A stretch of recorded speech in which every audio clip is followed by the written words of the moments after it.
Twister was like the movie that like that DVD like came with your DVD player when you got it, because it was like the first one to get mass produced on DVD. If you lived in the suburbs, you were issued it. It came in the mail with samples of time. Yeah, exactly. Hey everyone, welcome back to the channel. It's your Screen Jockey, Chris and Justin, and we are back. We are going to be doing something that we haven't done in a little while, since we were considered back to the podcast, or called ourselves that back in the day. Do you remember that, Justin? It's been a while now. It's been a long time. We used to talk about movies released in a certain year, and we left off at 1995. So we figured it was time to jump back in the saddle, go look at films from 1996, what got us excited, what we remember from seeing in the theaters, what movies still hold up, and what movies sucked then and still suck now. And I figured we'd just go ahead and get started with some exciting stuff, because whenever we name one of these years, I know I can always look at that list, and there's one or two that just jump out at me and get me all excited and hyped and ready to have this discussion. So Justin, which one of those movies did that for you when you saw what was released in 96 again? Well, before we get into what I do like, let's get something out of the way of what I did not like this year. I was not in Jerry Maguire's camp this year. No. Show you the money. No. Show me the money!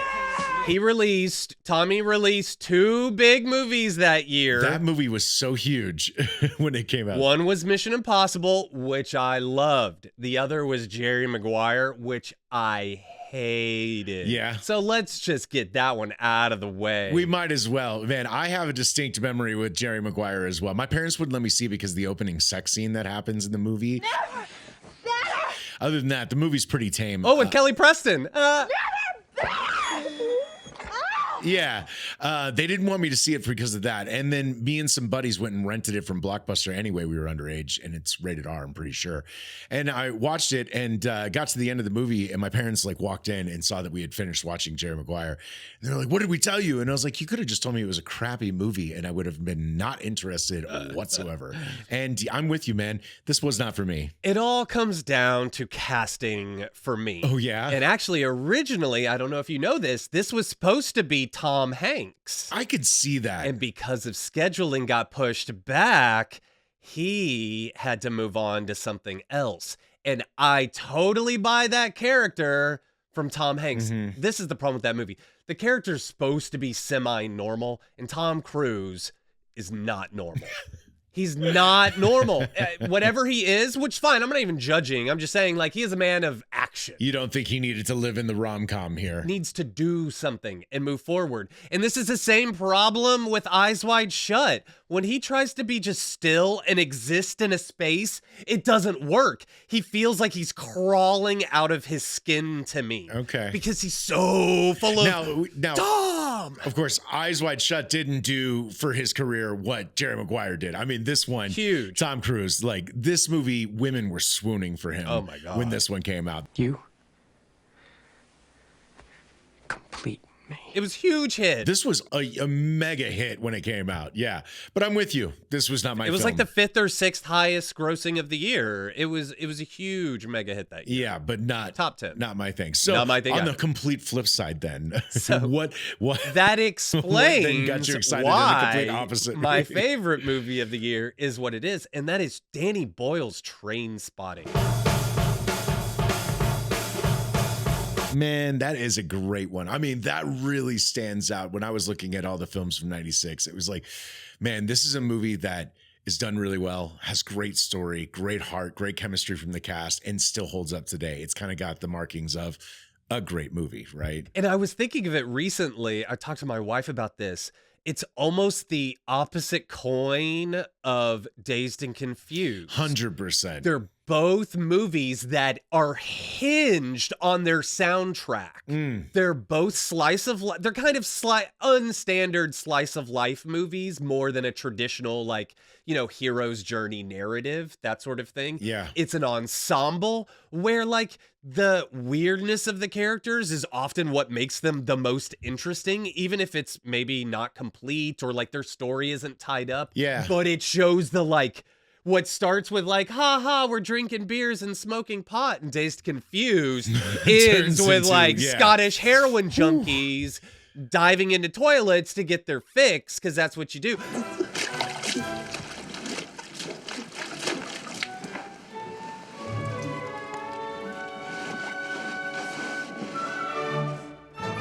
It's one of the most memorable sequences. So I was just thinking, it's almost like the opposite of Dazed Confused. I would say that one sticks out the most from that film until then you get to the dead baby sequence when he's obviously trying to come down off of his heroin addiction. Yeah.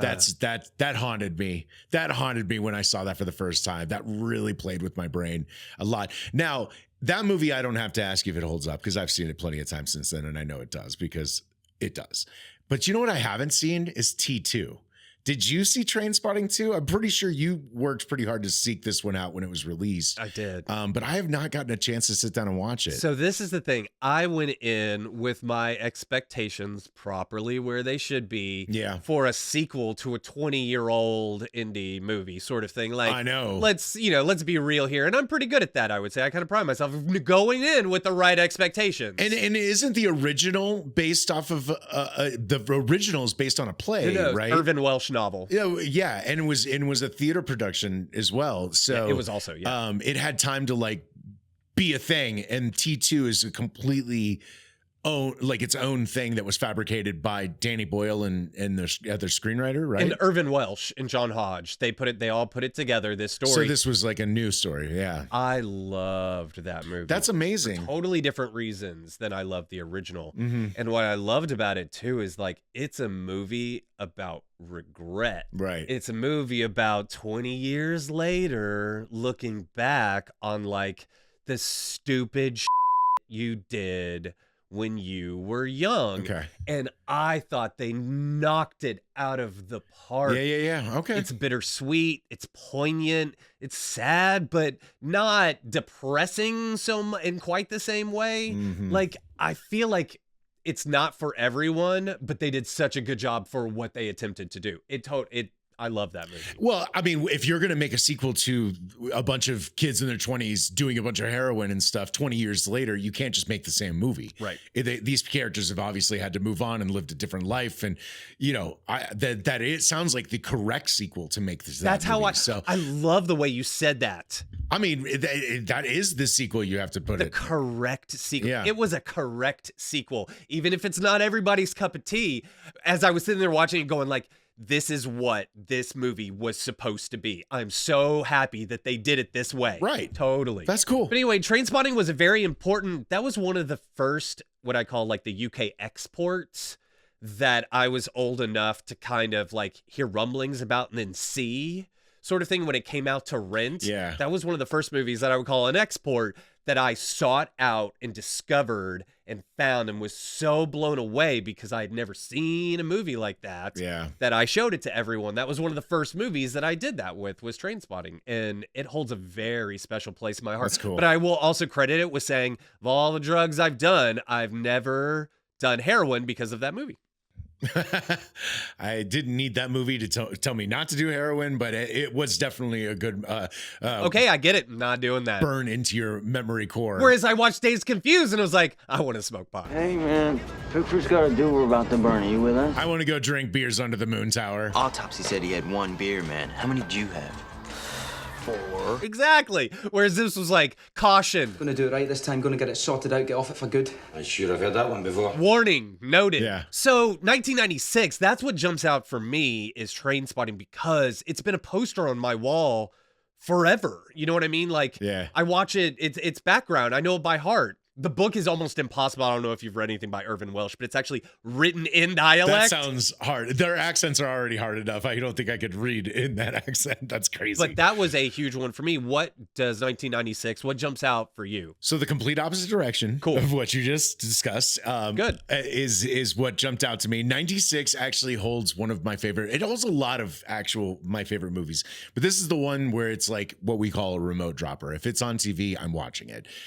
This is one that I've had to introduce a lot of people to, and they don't seem to take to it the way I do. But that's the Tom Hanks directorial debut of That Thing You Do, about the one-hit wonder band that starts in a garage and then finds their way to some fame because of some radio plays. It's a very wholesome movie. Obscure take on storytelling. Oh, it's wholesome. It's funny as hell. It's still kind of like a romantic comedy. It's good for the whole family. It really is. It's a good time, man. So this movie came out the weekend that my great grandfather passed away. Oh, bummer. And we couldn't find anything to do after the wake, and then we went and saw this movie, and this movie just kind of like made us all laugh, feel good. That would be a good wake movie. And what am I going to say? Chris is a sucker for a period piece, and the 1960s are a beautiful time as well. The cars, the clothing, the style, just kind of how clean everybody looked in this one. And Tom Hanks, I think, knocks it out of the park. Killer screenplay, great direction, good story, very fun characters. I like that he went a little odd with some of his editing choices in this one. Instead of going so straight, he kind of like let jokes land. Apparently, Steve Zahn did a lot of his own improvisation for his character Lenny in the movie, which feels like it was improvised. And he was like, "I'm gonna have to find a way to cut this into the dialogue so that it fits together." Liked it too much. He couldn't say no. And even when kind of things fall apart at the end, like everyone goes their way. And even though it's a fabricated story, that story could have been any one-hit wonder band story of how like they came together, they had one good album, one huge single that rose to the top, and then Larry became an astrophysicist, and then Mary went on to do this and be the head of a CEO, and then John stayed in the business and produced like 90 albums with other bands, right? Like that's the way it kind of felt. Like it felt like it was almost an autobiographical film without actually being based on anything Being true. about someone. Yeah, which is pretty hard to do. Yeah. I would say well done. Yeah. It's a very pleasant movie. I love it. I really love the set dressing and everything. And What's your favorite part? oh man, there's so many good jokes. Seriously, Steve Zahn kind of steals a lot of his stuff. And it's kind of the little moments. Like I said, it's like he did some weird stuff. Like the moment Giovanni Ribisi and Ethan Embry, right, is the bassist. They're doing the what do I want to say, where they're jumping over the little like pegs out front of the store, and it's in the background while we're focused on this conversation, and that's when he like jumps and falls and breaks his arm, and it's in the background of all of this. And that's the whole momentum from the thing, is like without that guy breaking his arm, they probably would have never been a one-hit wonder, and that was like the moment. So like that's what sticks out to me. And once again, we're not focused on it. It's in the background. It's in the background happening. And Embry's face is just so animated in that film. He's just such a character. And what I love is they never give his character a name. I don't know if you noticed that the bassist never gets a name, because bassists are pretty much replaceable as the joke. Well, they have a similar joke in Spinal Tap. Good drummer, Good drummer. fine What drummer. happened to him? He died. He died in a bizarre gardening accident. Because with the drummer, and because they've gone through, every drummer dies because drummers are essentially replaceable and Right. expendable, I guess, is That's more of the funny. joke that they're going That's for. funny. The authorities said, best leave it It's not talking about, unsolved, really, Okay, so the opposite of that thing you do. Of course you're going to go opposite. And I remember I loved it at the time. And then when the director got the gig of a lifetime as his next project, I was like, wait, the dude who made the Frighteners is going to get to make the Lord of the Rings? I love the Frighteners. I love the Frighteners. And that is a great movie from 1996. The Frighteners is an amazing film. Like I'm so glad we're talking about it. This might be one of my favorite, like if you will, Halloween films or horror films, if you want to classify it as something. Like a horror comedy sort of thing. But do tell the audience that doesn't know. Please enlighten them on the Frighteners. Okay, so the Frighteners was actually supposed to be a Tales from the Crypt, standalone movie that Robert Zemeckis was going to direct. Which still would have been cool. Yeah, which would have been fine. Actually, probably wouldn't have been too dissimilar. I mean, minus some of the humor, No. the personal touches. Oh, yeah, totally. But Fran Walsh and Peter Jackson were hired to write the screenplay. And then once they did, things change and cogs move around and stuff like that in Hollywood, and they ended up getting the gig. So they shot it in New Zealand, but it's supposed to take place in America. So right away, you have this, it's slightly off. It's supposed to be New England, I think. Yeah. But it's not quite New England. Is what they're trying to make it feel and like. Michael J. Fox Going against cast. is so great. But he's so good. He knows exactly what to do with it, too. Josh, I hate to break this to you, but you're dead, you can't smoke. You can light them up and blow the smoke in my face. If I light up a cigar, I'll blow my lunch in your face. Yeah, what do you mean he was against type? Tell me about that. Well, I mean, this is kind of like a dark movie, right? Like this isn't like a family movie. He was definitely going on this path of always doing these kind of like straight edge, family friendly, let's not tarnish my image from Oh God, what was the TV show? Growing Pains or whatever he was on for forever. Oh, that's all I mean. I mean, it's not where he was the young Republican in the like liberal household. Yeah, I mean, and once again, it's not like this movie's got nudity and everything like Family, that. But this Family Ties. Family Ties. There it is. But this is. It's not like. It's just I would consider this against cast. You know what I mean? Like he's not a tall, brooding kind of character. You're right. I think that's what I liked about it was that he was playing kind of despicable. He's got a chip on his shoulder, and of course, then he's a charlatan. Yeah, essentially, he's a fraud. Even though he's not, which I thought was the fun part about it, if you will. Like he does have the ability to see spirits. Well, you think he is at first. Yeah, and then but he's using ghosts to pull his scam. And that was fun. That was a fun. What a quirky, weird script too. It's got snark to it. You know, if I wanted to get shot at every day, I'd move my black ass to Los Angeles.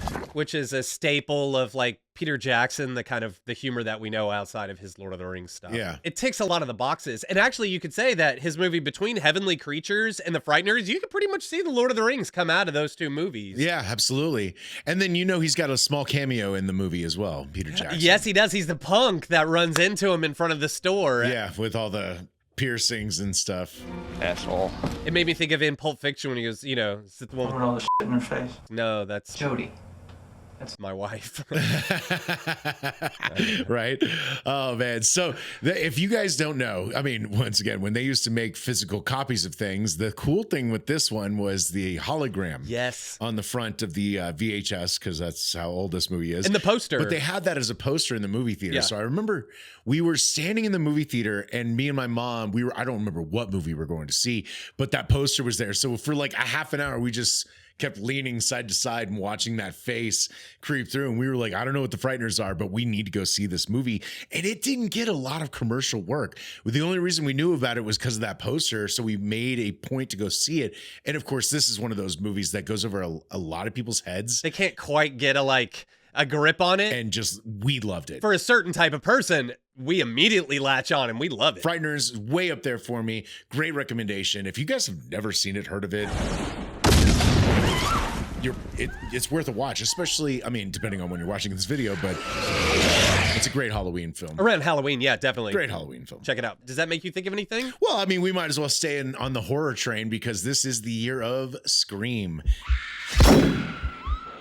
And Scream was huge for me. Still is kind of huge for me. I love that franchise. We watched it last night. Which one? The original. That's amazing. I love that movie. I love it. This was one of my first rated R films. No, not one of. This was the first rated R film I got to go see with my mom in the theater. Nice. I remember telling her, I was like, oh, that's baller, dude. Everyone in school's talking about this. I need to go see this one.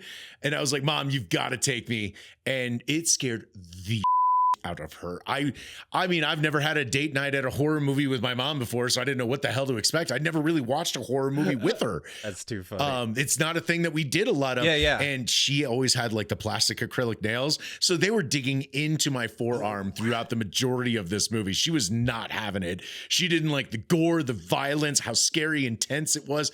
I had a great time with it. Still love Scream to this day. I mean, once again, talking about quirky humor and how it goes over a lot of people's heads. I don't think a lot of people, I don't think, got the humor in Scream the way I did. I'm a huge movie fan, so it felt like it was like finally a horror movie made for the fans of the genres and how ridiculous they are. Did you see this one in the theater? I know you guys, you grew up a little bit more sheltered. No, I was a little too young, but I did rent it when it came out on video, which was the next year. Yeah. But I was one of the people who like spread the word because like you, Jesus Christ, you don't know the rules? it felt like a movie made by movie nerds for movie nerds. For movie nerds, yeah. Because like Jamie Kennedy and the rules. There are certain rules that one must abide by in order to successfully survive a horror movie. Like we love that stuff and to see It's one of the greatest scenes, man. I still love that. Yeah. to see us represented on the big screen, even by Jamie Kennedy. And he worked at the video store. And he worked at the video store. Oh! Dork. Jesus, this place is packed tonight, man. We had a run in the mass murder section. And how many times did he worked at the video store? They had fired him 3 times. Just like us. All of that totally tracks. I love it, man. But one of the things she noticed, You know, when Henry Winkler, who I love as the principal, when he comes and like it's great, rips those kids up, you know, for wearing the mask and like scaring people. He's like, your little, actually, I wrote it down. What? You make me so sick. Your entire havoc-inducing, thieving, whoring generation disgusts me. I was like, yes, Henry Winkler, just taking the kids down a peg. Yeah, man. But later on, he sticks his head out. Damn it. What'd you call me? Huh? Not your friend.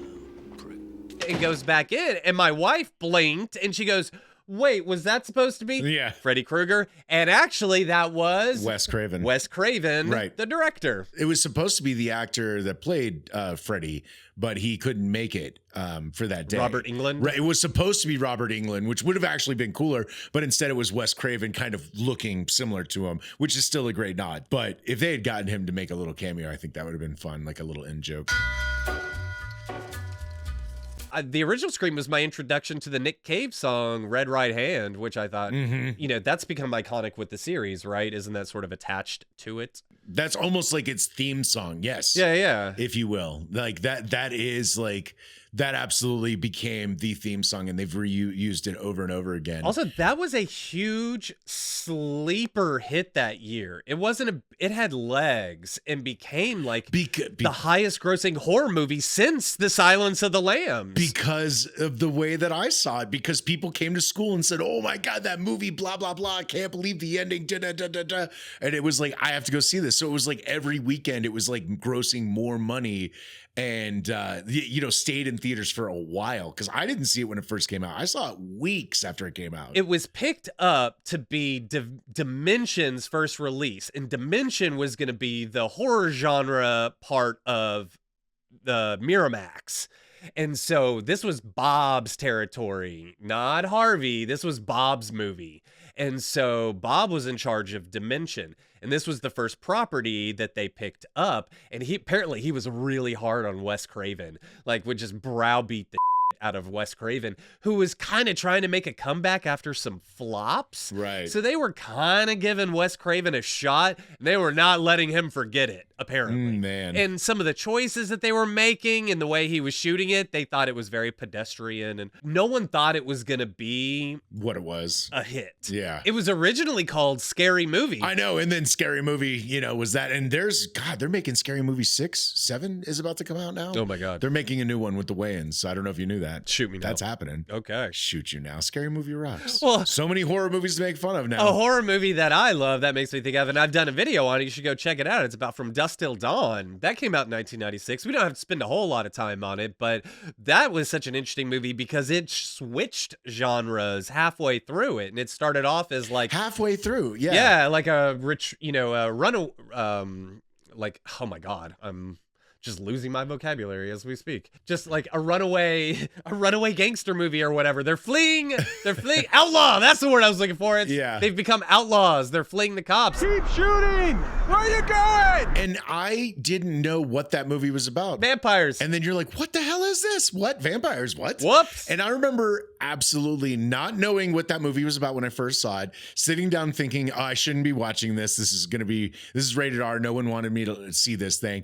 Getting halfway through it and going, what the is going on now? Do I even continue watching this movie? I feel like I just got duped. It's true. Oh, well, excuse me, all the hell. Because I was having such a good fun time with the Gecko brothers, you know, running away from the law, and now none of that matters. It really does pull the rug out. That movie's really grown on me. I mean, I ended up watching that movie ad nauseum when it first came out. Yeah, us too. But I love Dusk Till Dawn now. Yeah, no, the original is pure. It's just a punk rock south of the border outlaw movie, and I love it. And Tarantino and Rodriguez working together, you know, and flexing their muscles together. And that's the cool thing about that movie the most, is two independent filmmakers that found each other basically on the road by getting into the industry almost the same way. Yeah.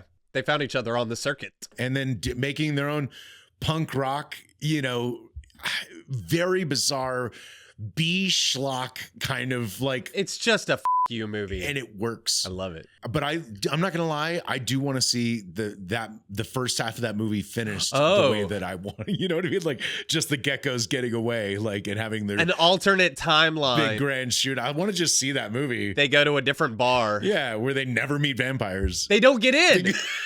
Or it's like, no, you got to go. And they're like, well, You told me that I'm not good enough to drink here? turn around. Let's go someplace else. Oh, man. And then a totally different adventure. Exactly. You know, you could, ooh. That would be fun. Anyway. Yeah, man. I'm with that. Dusk Till Dawn. Well, I feel like we can't get through this year without talking about Scream, obviously, because that influenced years to come in flavor and tone of horror films directed at a younger audience. It was such an influential movie when it came out. It's kind of hard to, it's actually kind of humorous to think about how influential that movie really is, you know, or it really became. When it was supposed to be a parody. When it's supposed to be a joke. It's like, yeah, exactly. That's crazy. man, that got its feelers out in the world in all kinds of ways. That was unexpected, which I find really interesting. But also 1996 was the start, I feel like, where it got turbocharged, which is the, you know, 90s action blockbuster disaster films. Okay. And there were a couple. Because of. And two huge ones were Independence Day. Huge ones this summer. And Twister. Twister. Big time. Those movies were everywhere that year. I know. Twister was like the movie that like that DVD like came with your DVD player when you got it, because it was like the first one to get mass produced on DVD. If you lived in the suburbs, you were issued it. It came in the mail with samples of Tide. Yeah, exactly. I mean, I'm actually ashamed that I haven't seen Twisters, the new updated one. It's all right. The sequel with Glenn Powell that came out. Everybody said that one was pretty good. It played fine. Yeah, I mean, but the original Twister, I mean, once again, what a ridiculous premise turned into summer blockbuster fun that everyone went to go see. This movie was the biggest thing. And I say, once again, like we talk about so many movies, I don't think they had a lot of faith in this one being a big blockbuster. And it just was. It was humongous. And obviously they made some great practical on-camera tornadoes looking pretty realistic there, which really helped with it. Industrial Light and Magic. That was a big swing for them at that time, doing the particle stuff. Yeah. Because that was rare. Even though the flying cow doesn't work. Yeah, that doesn't hold up as much. And then Carrie Elwes is the villain. That's the part I always forget whenever I sit down and watch it. I'm like, oh yeah, that's right. He's kind of the bad guy.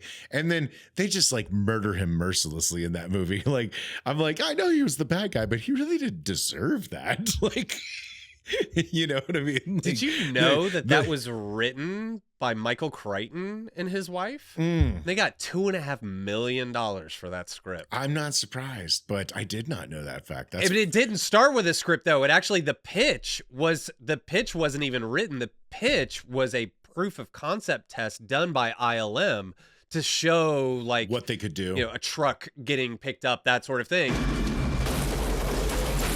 But that was an Amblin production, which is Spielberg's production company. Yes, it is. Yeah, exactly. And I think it still holds up, too. And Jan de Bont, who directed it, started as a DP. That's crazy. And he shot like Basic Instinct and other stuff. Do you really think you have a chance against us, Mr. Cowboy? Yippee-ki-yay, mother. And then he directed Speed, and on the strength of Speed, they gave him this. And apparently it was troubled because he's got that like European crack the whip sort of thing, and was like, you know, uncaring to some of the discomfort of the cast and crew involved, like Helen Hunt and Bill Paxton. Probably wasn't as nice as he could have been at times. And I mean, I hate to even say this, but neither one of them were huge movie stars that deserved pampering, if you will. Although you should always treat your talent with respect. You're all there to collaborate. Well, we're not even talking about pampering, just in safety. I'm just talking about. But like, I know. I'm just saying. Helen Hunt was a TV star. She was. You know what I mean? She had been on Mad About You for a few years. That's where she came from. So she wasn't Tom Cruise like we think about today, or George Clooney that we think about today, right? And Bill Pullman is ready to get it on. Yeah. Game over, man. Yeah. Bill Pullman was. No, Paxton. Oh my God. Did we just both do that? You said Pullman, so I repeated it. It's Paxton. Paxton. Duh. Yeah, duh. See, there was another Bill, an evil Bill, and I killed him. Pullman is in Independence Day, which we are also going to talk about because today we celebrate our Independence Day. Yes.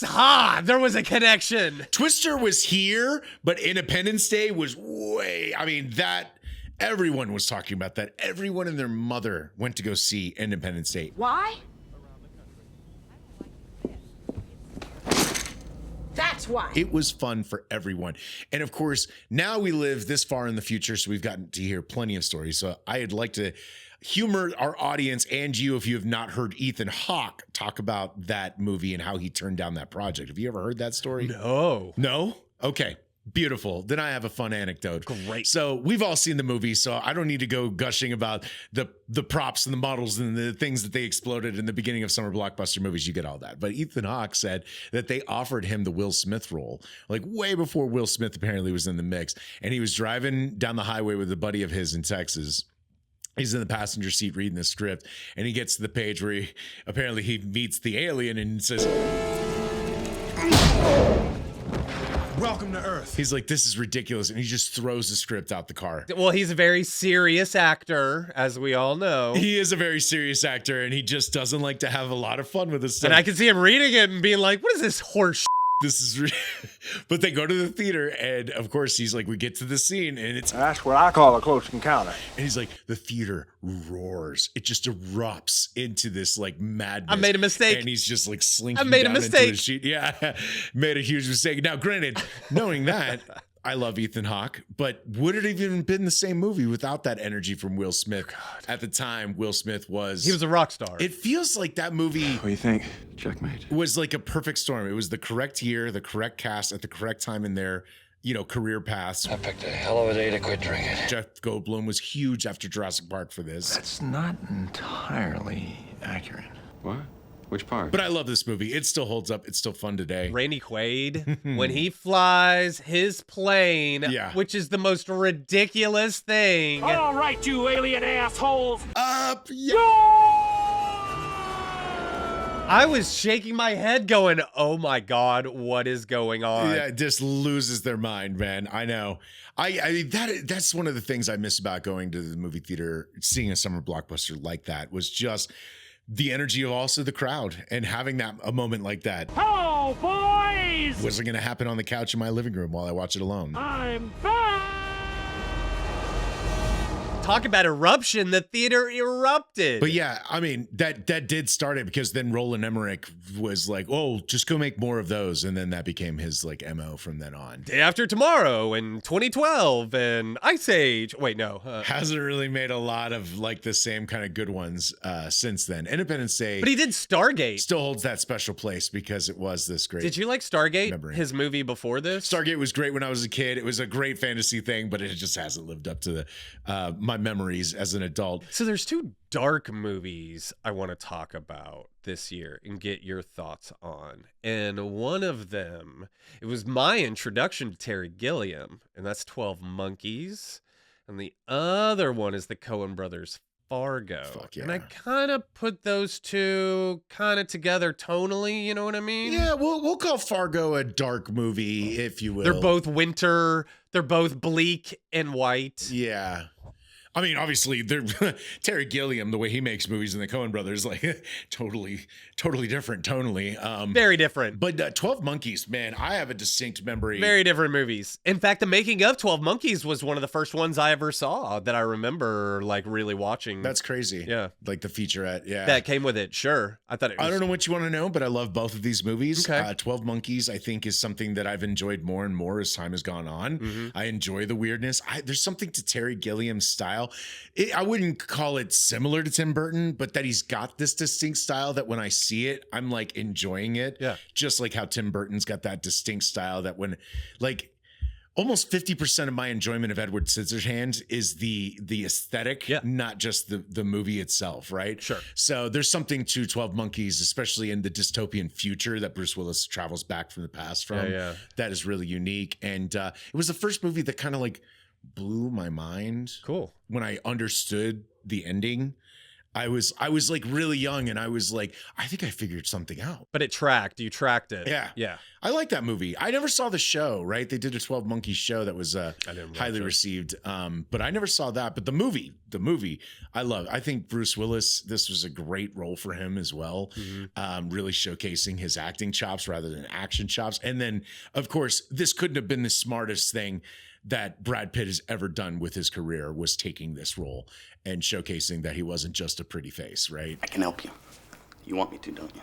Get you out. It's true. I agree. That's one of the things that I used to like use when I was discussing with people Brad Pitt and they were dismissive, I would say like, well, have you seen 12 Monkeys? I know. You know, like he's not playing the pretty boys, so like he's good. You finish here, I'll meet you there. And if you forget one thing, I will have you shaved, sterilized, and destroyed. You're a great man. F the bozos.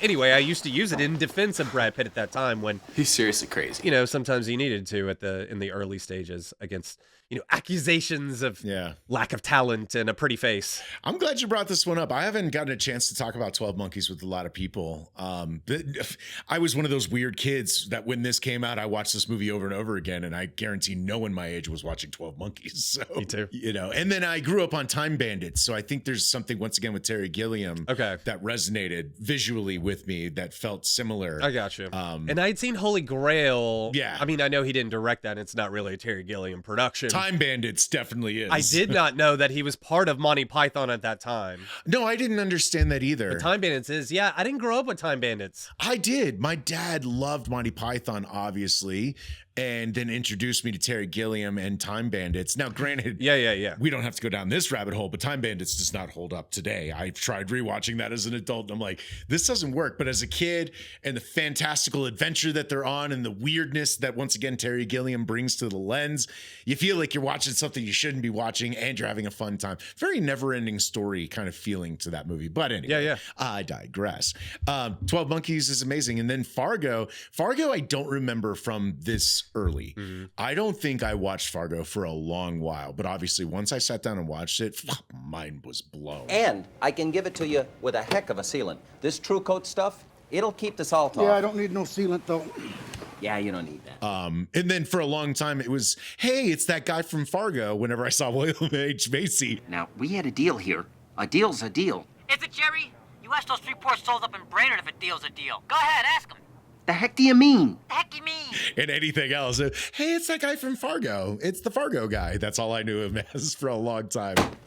I'll do a damn lot count. Sir, right now? Yeah, right now. You're darn tootin'. So damn important to you. I'm sorry, sir. What the Christ? Now he's a staple and he's a household name. So. Oh, absolutely. Fargo for me was one of those movies. I loved its sort of simple, like its realistic simplicity. It's done very simply. Excuse me. But because of the performances, you're kind of drawn into it.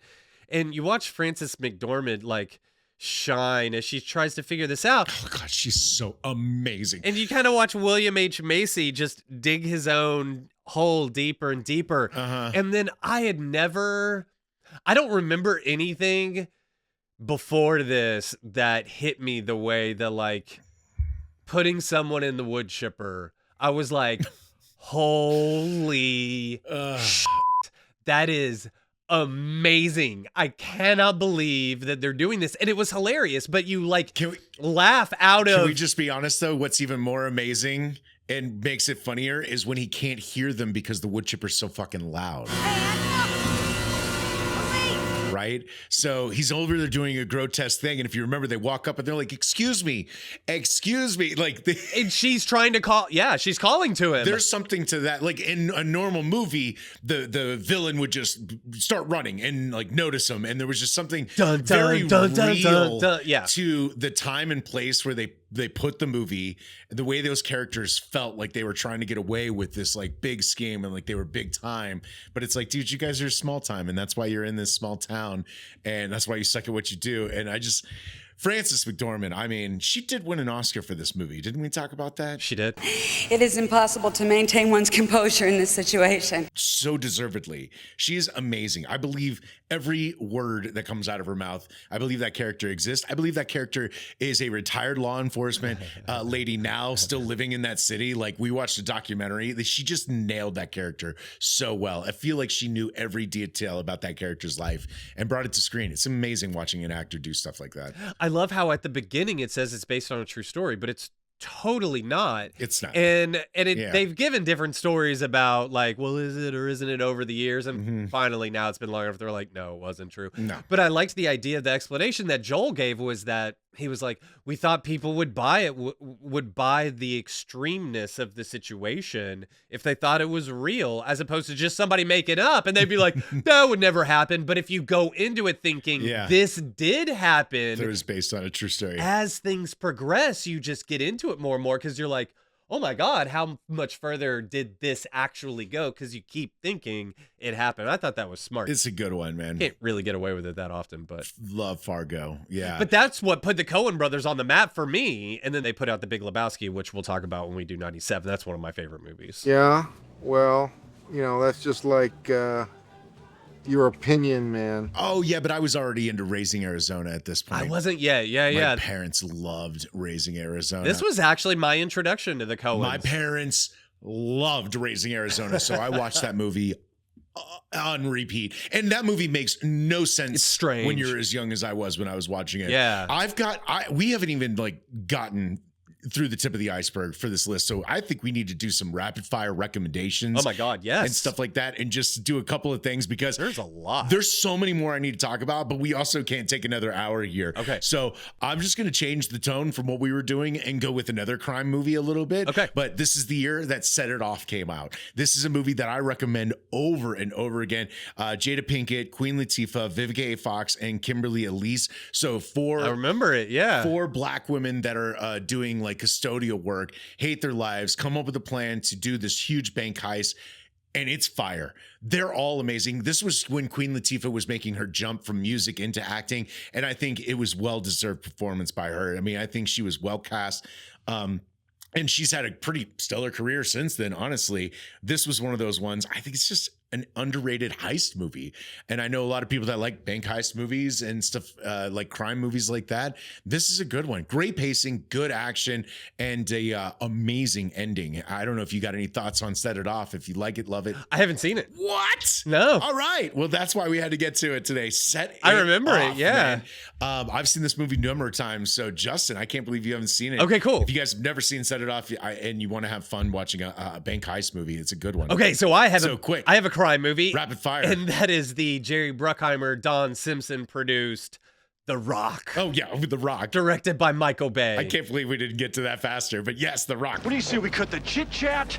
A-hole. Of course. With the strangest casting of Nick Cage and Sean Connery, which was just this magnetic duo that probably should not have existed. It's almost a snapshot of stylish 90s action is The Rock. Just over the top names. You saw The Rock in the theater, I assume. I love this movie. I mean, yeah, of course. And this is a movie that stayed with me. The wife actually almost put it on today, but we own it on Blu-ray and didn't have she only have the DVD player in the living room where she's at. But We have some dirty magazines, Stone Age cave girls in the raw. Kinky. The thing that I love that doesn't hold up from this movie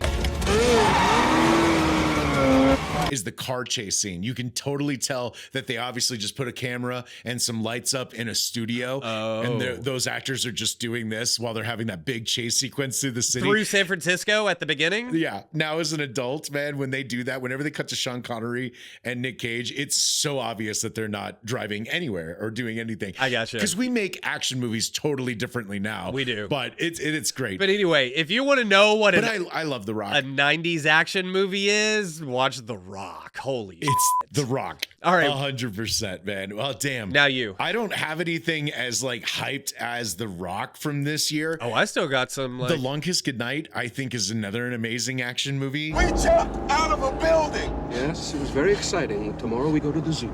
This is Gina Davis, Sam Jackson, with great chemistry on screen. You're always this stupid, or did you take lessons? I took lessons. Hey, what? Brian Cox as well. I'm in the goddamn PTA. Then quit. This is rated R. It's by Rennie Harlan, who's not the greatest director. Who was her husband. And they did Cutthroat Island together. Yeah, Cutthroat Island is what killed pirate movies for years. Until Pirates of the Caribbean. I confess, it is my intention to commandeer one of these ships, pick up a crew and Tortuga, raid, pillage, plunder, and otherwise pilfer my Weasley black guts out. Sam Jackson still considers this his favorite movie of all of his that he's ever made. And this is a man who's been in Marvel movies. Really? And in Star Wars, and has done a ton of other things. I hadn't read that. Right on. He still considers this his favorite character. Okay. If you guys have never seen The Long Kiss Goodnight, she's a sleeper agent that has memory loss. Okay. And she gets reactivated accidentally one day, and all her killing. I mean, it's the Bourne movies before the Bourne movies came out with Gina Davis, which I think is awesome. So yeah. Bam, Long Kiss Goodnight. You go. Awesome. Okay, so The Birdcage is one of those like hell yeah comfort food movies. Nom, nom, nom, nom, nom, nom. Robin Williams and Nathan Lane, Hank Azaria, Gene Hackman. Hank Azaria. Oh my God. You look like Lucy's stunt double.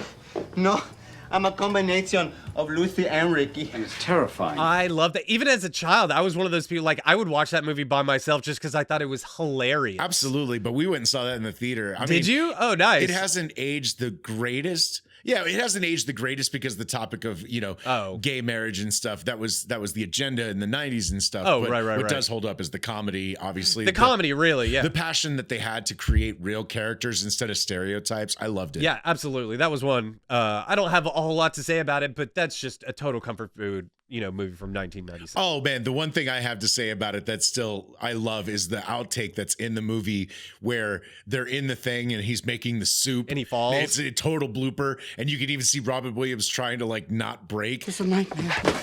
They kept it in the film. That's always a great moment. Lots of great moments like that. Every time I go back and rewatch it, I'm like, wow, I only remember these bits and pieces. But then the movie and the story and the characters as a whole are really well done. I think it still holds up. Like, my wife and I still, put it on once a year, at least in the background or something at night when we're playing game or something like that. It's a great background movie. Killer choice, man. And yeah. Does that make you think of anything? as you can see, 96 was a good year for cinema because I'm still we haven't even put a dent into it. I've got so many more to talk about on here. I do too. I have notes. But I would be a fool Too late. because I know we're going to run out of time at some point, but I would be a fool if I didn't bring up Brain Candy from Kids in the Hall because this is the year. You've brought it up before. I know. Strangest movie I've ever seen. It is so funny. I remember showing this to the wife. This is one of those movies that you sit someone down and it's like to test out your friendship. Are we going to get along if you like this movie? Yes. If you don't, then I'm never going to talk to you again. This is kind of one of those deal breaker movies for me. Now, I know not a lot of people are going to like it, but when someone really starts laughing at the odd humor in this film, I know we're going to be best buds forever. And the wife warms your heart to this movie.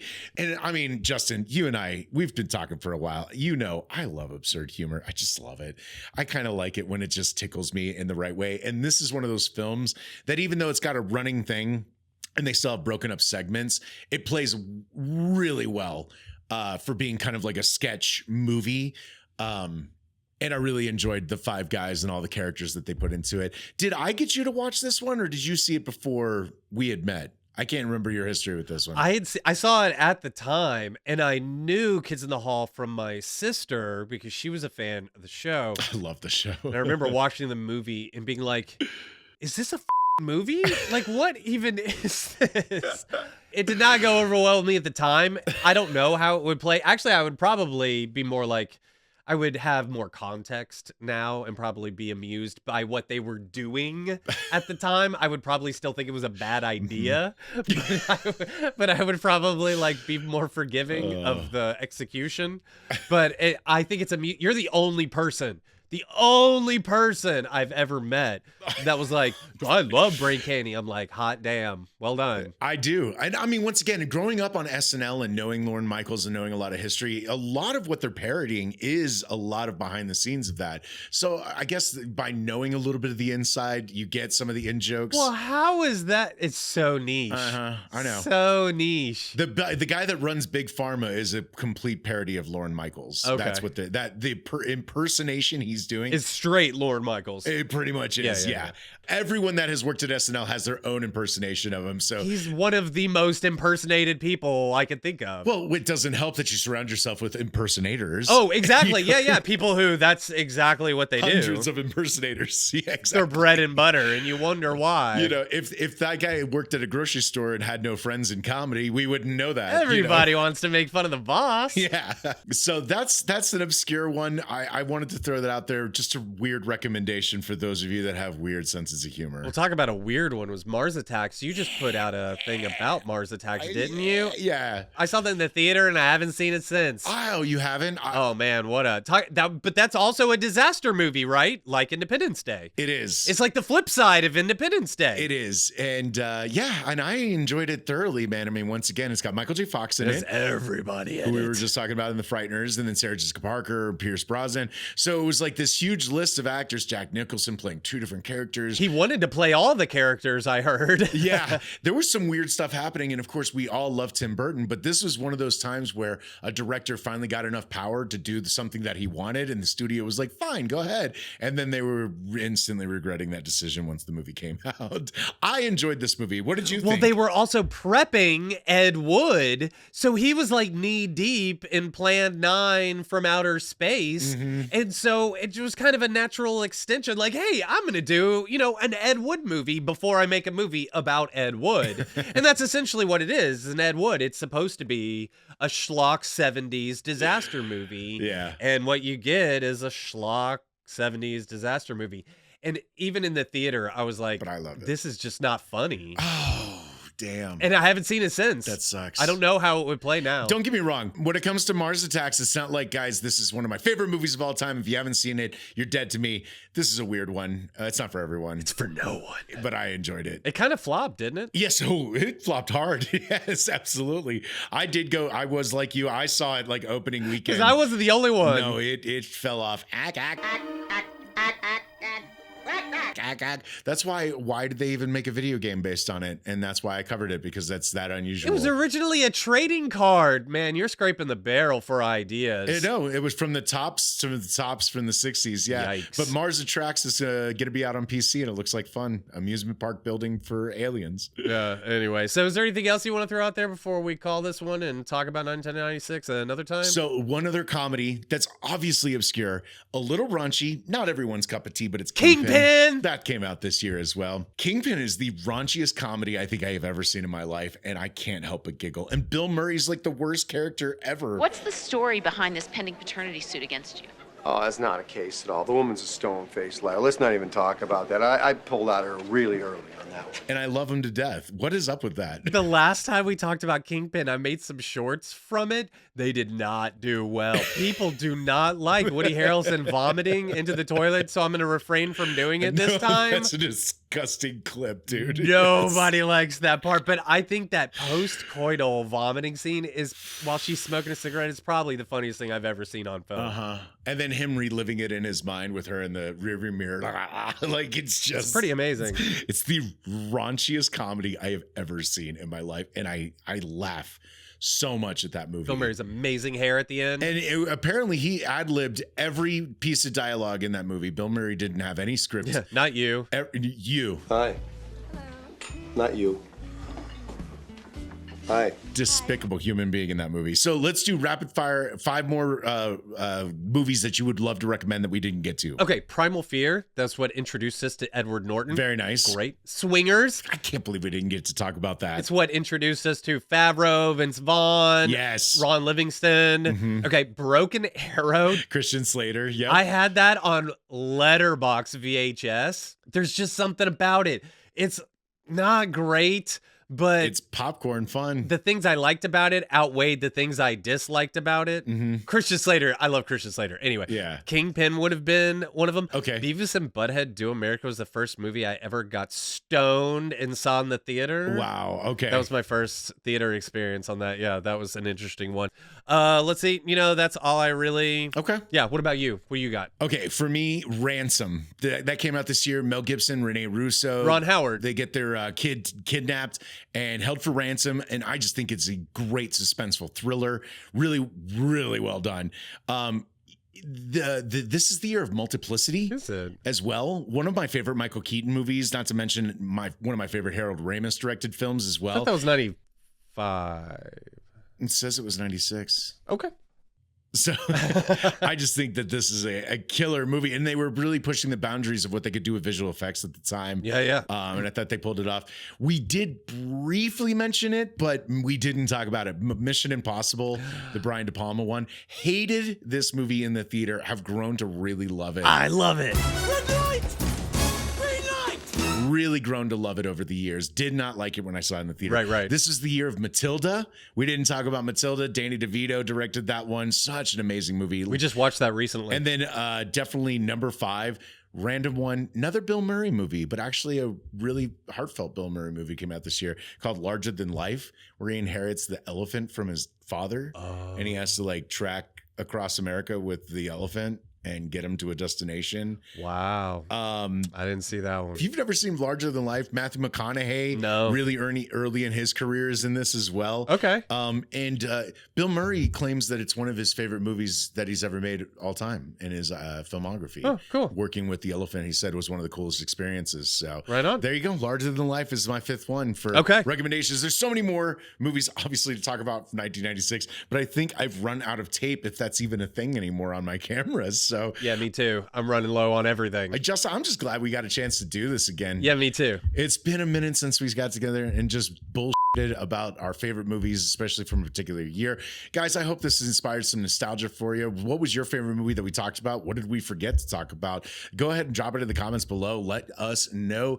And if there's any other movies on here that you think we need to dive into deeper on, you just let us know and we'll do the research and talk about it. So that's really it. Thanks for joining us on Screen Jockeys, and we'll catch you guys in the next one. Bye, everyone.